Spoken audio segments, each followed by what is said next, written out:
मैं डॉक्टर राकेश एक चीज जरा और बताएं। लेक्स फ्रीडमैन को मोदी जी ने एक पॉडकास्ट किया 3.25 घंटे का। आजकल 2 घंटे की पिक्चर लोग देखते नहीं, 3.25 घंटे की एक पिक्चर उन्होंने बनाई। पिक्चर बनाने में तो शायद 2-3 साल लगते हैं, ये 3.25 घंटे की पिक्चर मोदी जी की कितनी देर में बनी मोदी जी जाने। लेकिन वहां मैं इसलिए औरंगजेब की बात और उसको जोड़ रहा हूं, मोदी जी ने अपने शब्दों में कहा कि हमारी और चीन की सभ्यता बहुत पुरानी है और एक समय हम लोग दुनिया के 50% से ज्यादा जीडीपी कंट्रोल करते थे, अपना चीन की बात। और वो समय था जो औरंगजेब का समय था। तो मोदी जी को औरंगजेब नाम लेने में ये लगता है क्या कि गड़बड़ हो जाएगा, तो फिर ये भी नहीं लेना चाहिए था। फिर तो उन्होंने एक टैक्टिकल मिस्टेक की, क्योंकि कोई भी पूछेगा भाई चीन का था तो हिंदुस्तान में उस समय कौन था।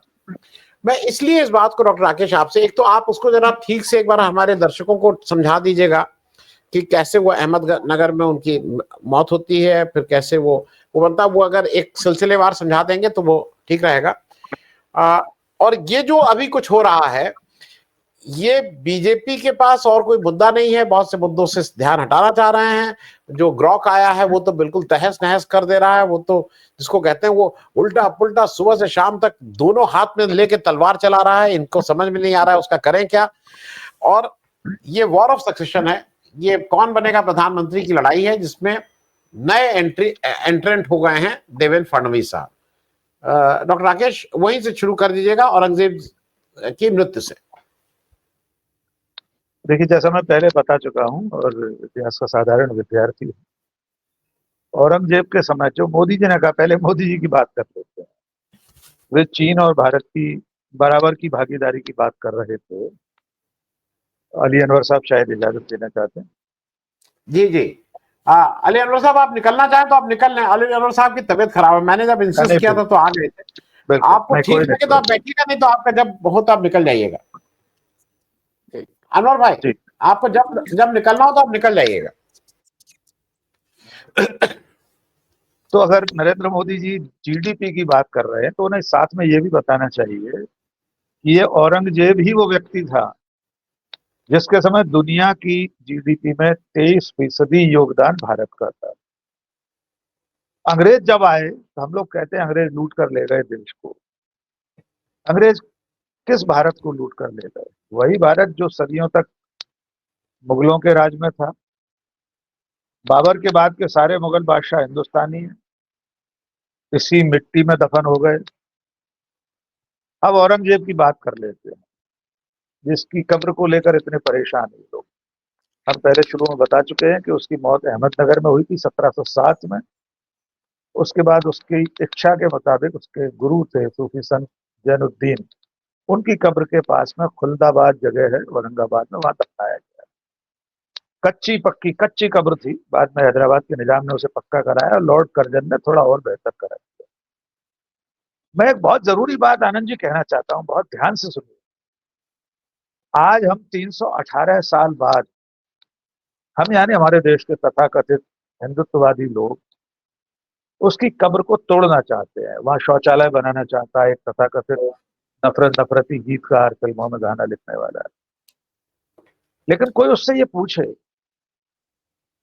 कि 1707 में उसकी मौत के समय तो और उसके बाद भी छत्रपतियों का राज था। जिस फिल्म को लेकर इतना बवाल छिड़ा हुआ है, छत्रपति संभाजी महाराज, उनके बेटे छत्रपति शाहू जी महाराज औरंगजेब की मौत के बाद रिहा हुए, 18 साल रहे थे वहां उसकी कैद। संभाजी महाराज की धर्मपत्नी भी वहां रही थी, अपने बेटे की तरह गोद में खिलाता था औरंगजेब। मैं 100% ये पहले ही कह दूं कि औरंगजेब ने जितने अत्याचार किए उसकी कोई भी व्यक्ति हिमायत नहीं कर सकता है। उसके बाद क्या हुआ मैं उस पर आना चाहता हूं। शाहू जी महाराज वहां से छूटने के बाद, मुगलों की कैद से छूटने के बाद, सबसे पहले औरंगजेब की कब्र पर गए, श्रद्धांजलि अर्पित की। महाराष्ट्र सरकार की अपनी सरकारी वेबसाइटों में, सरकारी किताबों में भी ये तथ्य दर्ज है कि छत्रपति शाहू जी महाराज औरंगजेब की कब्र पर गए। चलिए, उसके बाद छत्रपतियों का शासन खत्म हो गया, पेशवाई शुरू। 1713 से लेकर 1857 तक पेशवाओं का राज रहा, हिंदू पद पातशाही। एक भी पेशवा को होश नहीं आया कि औरंगजेब की कब्र को मिटा दिया जाए। एक भी पेशवा ने औरंगजेब की कब्र को नष्ट करने हटाने का आह्वान नहीं किया, ऐसा कोई प्रमाण नहीं मिलता। उसके बाद देश आजाद हो गया। चलिए 1857 से 1947 तक देश आजादी की लड़ाई में लगा रहा। 1925 में राष्ट्रीय स्वयंसेवक संघ बन गया। 1925 से लेकर अब तक संघ को भी होश नहीं आया कि औरंगजेब की कब्र हटा दी जाए। 1947 से लेकर अब तक न जाने कितने गैर कांग्रेसी प्रधानमंत्री हो लिए। महाराष्ट्र में कितनी सरकारें आती और जाती रही। हिंदुत्व के पैरोकार शिवसेना की सरकार रही, उद्धव ठाकरे मुख्यमंत्री रहे। किसी ने नहीं सोचा औरंगजेब की कब्र को हटा दिया जाए, क्योंकि औरंगजेब की कब्र को नष्ट करने, उसे वहां से हटा देने से इतिहास नहीं बदल जाए। इतिहास में यह दर्ज रहेगा कि औरंगजेब ने अत्याचार किए थे। आनंद जी, इसमें किसी को आपत्ति नहीं इस तथ्य को स्वीकार कर। लेकिन मध्यकाल में, प्राचीन काल में और उससे भी पहले पौराणिक काल में, मिथकों के काल में राजाओं के युद्ध तो ऐसे ही होते थे। राजा सत्ता प्राप्त करने के लिए, सिंहासन हासिल करने या बचाए रखने, बने रहने के लिए अपने परिजनों की हत्याएं करते थे। बहुत लंबी फहरिस्त है प्राचीन भारतीय इतिहास में। मगध साम्राज्य के पहले सम्राट बिंबिसार को उनके पुत्र अजातशत्रु ने कैद किया था और ऐसी भीषण यातनाएं दी कि आज भी अगर विवरण आप पढ़ लेंगे तो रूह कांप जाएगी। सम्राट अशोक ने अपने भाइयों की हत्या की थी।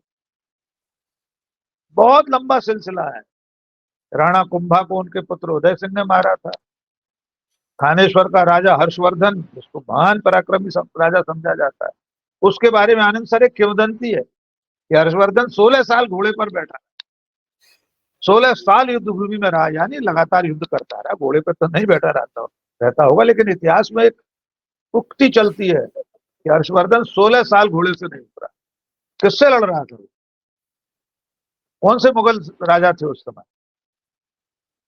पुलकेशिन द्वितीय के साथ उसका आखिरी युद्ध हुआ। सारे राजे रजवाड़े एक दूसरे के खिलाफ ऐसे ही लड़ते थे। राजाओं ने प्राचीन भारत के इतिहास में पिता ने पुत्र की हत्या करके, पुत्र ने पिता की हत्या करके, भाई ने भाई की हत्या करके या कैद करके सिंहासन हासिल किए, इसके अनंत उदाहरण। अब लेकिन इस मुद्दे को क्यों उठाया जा रहा है? पहली बात तो यह है कि एक फिल्म को देखकर, जिस फिल्म के डिस्क्लेमर में, इसकी उद्घोषणा में लिखा रहता है कि ये पूरी तरह सच नहीं है, कोई दावा नहीं करता, कोई फिल्म नहीं, इमरजेंसी हो, 72 उरे हो, कोई भी फिल्म हो, कश्मीर फाइल हो, फिल्म के बारे में तो यही कहा जाता है।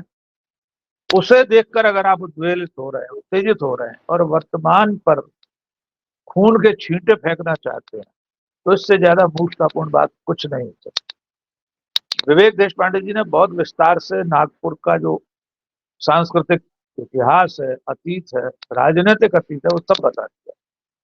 ये बिल्कुल सही बात है कि जहां पर हेडगेवार मंदिर है, गुरु गोलवलकर की समाधि है, हेडगेवार की समाधि है।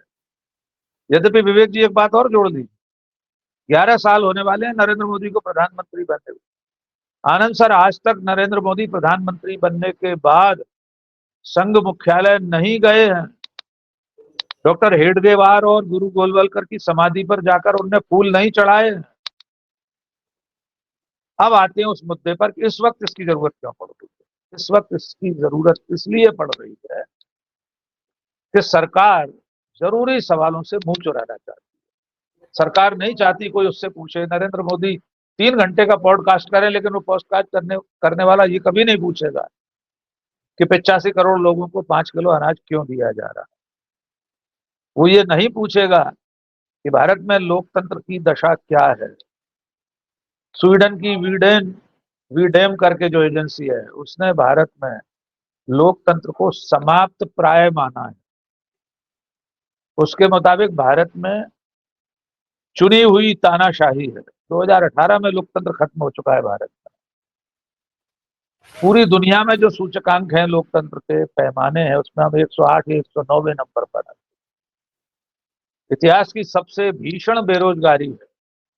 सरकार का खजाना खाली है, लाखों 16 लाख करोड़ रुपए धन्ना सेठों के राइट ऑफ किए हैं। कल या परसों संसद में सरकार ने जवाब दिया है, कल या उससे पहले के सप्ताह में। लोग ऐसे सवाल ना पूछें, इसलिए औरंगजेब को लाकर सामने खड़ा कर दिया है। जी जी नई जी लाशें बिछाने के लिए ही, डॉक्टर राजेश रेड्डी का शेर है, नई लाशें बिछाने के लिए ही गड़े मुर्दे उखाड़े जा रहे हैं। तो ये लाशों पर राजनीति के लिए औरंगजेब को लाकर खड़ा कर दिया है। आपने जिस विषय को रेखांकित किया कि हु इज आफ्टर मोदी की लड़ाई है, ये भी हो सकता है। देवेंद्र फडणवीस अपने अपने आप को योगी आदित्यनाथ या अमित शाह से बड़ा हिंदुत्व का पैरोकार बताने के लिए एक कदम आगे बढ़कर प्रोएक्टिव होकर ये सारी कुछ कारगुजारियां कर रहे हैं। वरना दंगे होना तो राज्य सरकार की विफलता है। कायदे से वो किसी ने संसद में आज मांग की है कि देवेंद्र फडणवीस का इस्तीफा होना चाहिए। गृह मंत्रालय भी उन्हीं के पास है, लेकिन चूंकि इस्तीफे होते नहीं, अभी उत्तराखंड में हो गया है, मणिपुर के सीएम का भी हुआ, लेकिन फिर भी एनडीए में इस्तीफे नहीं होते, जैसा राजनाथ सिंह ने कहा। मैं ऐसा मानकर चलता हूं कि यह सांप्रदायिक राजनीति मोदी, शाह, राष्ट्रीय स्वयंसेवक संघ और बीजेपी सिर्फ इसलिए कर रहे हैं, सिर्फ इसलिए फैला रहे कि देश के लोग कहीं सचमुच में जाग कर, हिंदू अगर सही में जाग गया तो पूछेगा कि नौकरी कहाँ है। चीन के अतिक्रमण पर आपकी क्या राय है? चीन ने बस्तियां बसा ली हैं, आप खामोश क्यों हैं? अमेरिका रोज बेइज्जती कर रहा है, आप आपत्ति क्यों नहीं करते? इसलिए पूरे देश को हिंदू मुस्लिम नफरत की तरफ ले जाया जा रहा है। जी हाँ।